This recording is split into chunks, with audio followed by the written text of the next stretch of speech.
دوستوں ساتھیوں، سب قائدین کا نام لوں تو کافی وقت لگ جائے گا، اس لیے تمام قائدین کے ناموں کی اجتماعی قربانی قبول کروں گا۔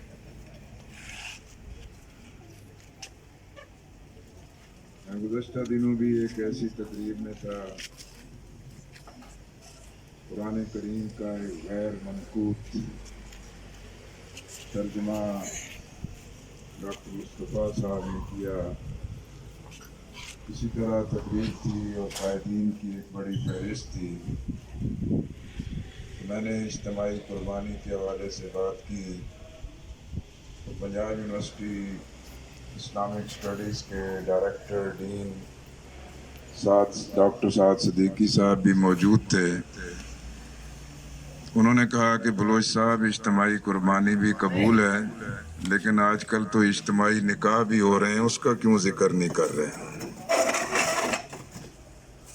معزز حضرات، میں جناب ساجد قریش عباس صاحب کا اور ان کے پورے خاندان کا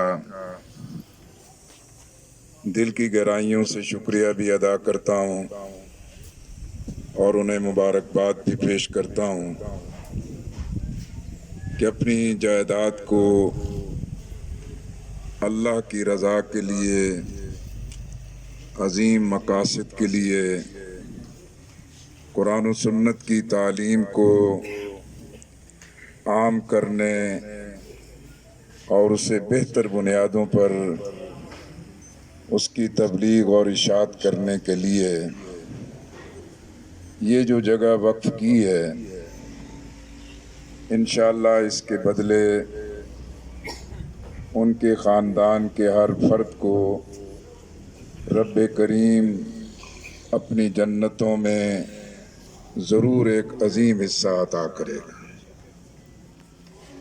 مجھے خوشی ہے کہ یہ ایک دینی اور ایک ہمہ گیر اور ہمہ پہلو علوم اسلامیہ کے حوالے سے اس جامعہ کا افتتاح ہو رہا ہے۔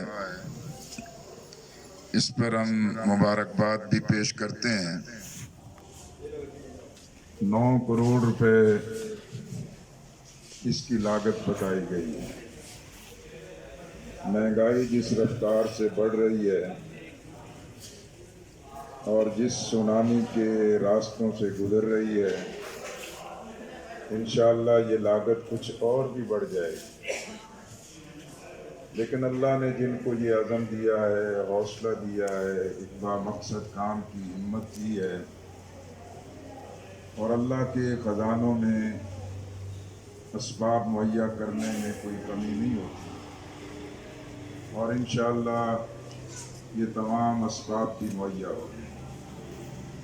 اور ابھی جن حضرات نے اعلانات کیے ہیں، یہ بھی ایک خیر کا پہلو ہے، ایک اچھی نشاندہی ہے۔ میں توقع رکھتا ہوں کہ انشاءاللہ سب حضرات جو ہیں کہ اس جامعہ کو تکمیل کرنے، تعمیر کرنے کے لیے اپنا کردار ادا کریں گے۔ حضرات محترم، وہ لوگ بڑے ہی خوش نصیب ہیں، اللہ تعالیٰ جنہیں اپنے دین کے کاموں کے لیے چن لے، اور بہت ہی خوش بخت لوگ ہیں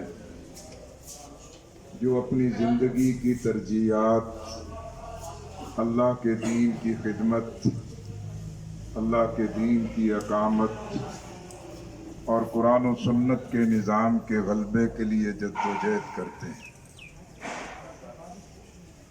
نبی اکرم صلی اللہ علیہ وسلم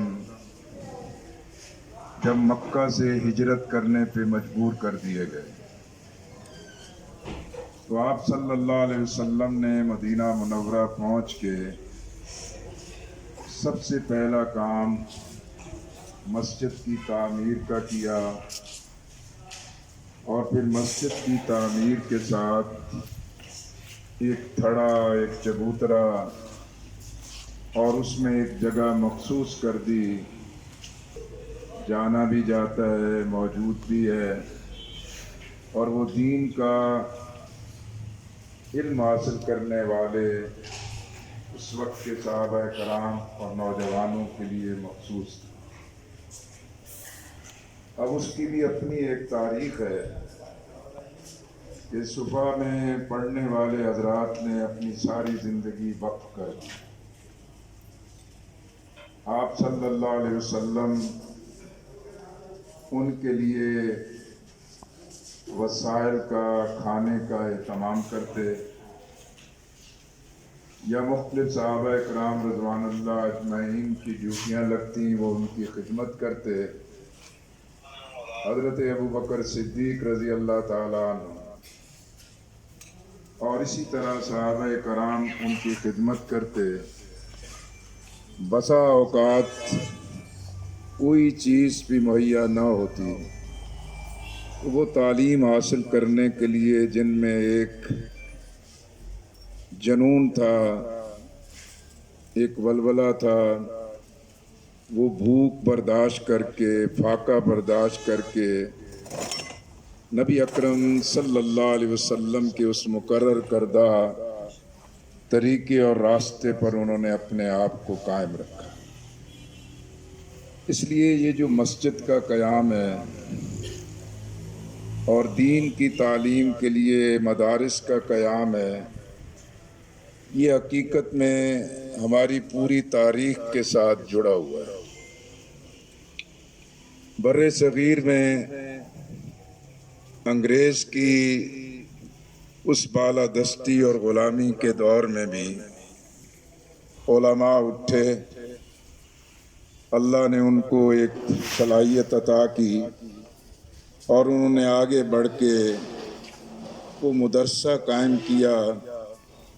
پھر جس مدرسے سے پوری دنیا میں علم کا، تبلیغ کا، قرآن و سنت کی تعلیم کو عام کرنے کا پیغام ایک بڑی سرعت اور تیزی کے ساتھ پہنچا۔